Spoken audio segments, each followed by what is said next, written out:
Kuyintokozo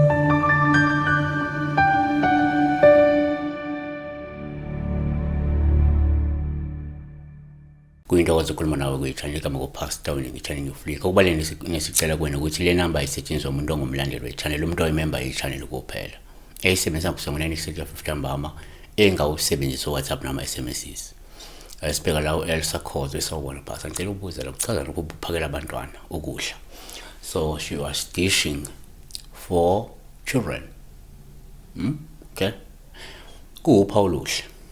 Okay, number 1, uma uphupha abantwana kungawuphawu oluhle uma ubaphakela ukudla. Lungakhomba ukuthi kungenzeka unalo ubizo likaNkulunkulu lokhu kunakekela izidingo zabantwana bakaNkulunkulu abaswele futhi abangenawo amandla uma uyikholwa wena. Ngabe ubaphakela izwi, ubashumayeza izwi, ukwenza okuhle kubo, unakekela izidingo zabo, njalo njalo. NgokukaLuka 7:27 uJesu wayesethi kuye, ake kusuthe abantwana kuqala ngoba okuhle ukuthatha isinko sabantwana usiphonse ezinjaneni.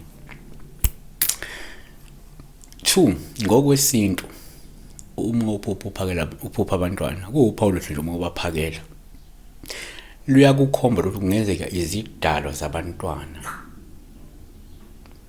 zikhalela iladi noma ke into eyisithebe okudala wagcina ukusenza noma ke ongakasenze wasenza ke. 3, futhi ngokwesintu uma uphupha abantwana uphawu oluhle uma ubaphakela ukudla. Lungakhomba ukuthi kungenzeka kulindeleke ukuthi wenzele amanono iladi noma wenzele amanono isithebe, yabona.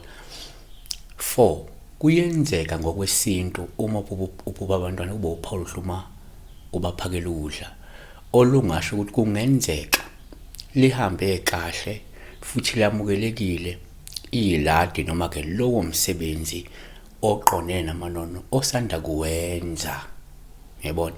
Noma lelo ladla abantwana lemona lelo labantwana lisho ukuthi lento leyo yokuphupha uphakela abantwana kwabanye ivela ngoba kade enze umsebenzi wesinto oqonene nezingane noma kade enze iladi, kuba kanjalo kwabanye. Kodwa lokho sikushola kuyindlela esibheka ngayo amaphupho, asisho ukuthi abantu abayokwenza lezi zinto sisho ngokwesintu ku lokhu nalokhu nalokhu nalokhu, no that we preach, hey people go when is it, no. Siyabonga.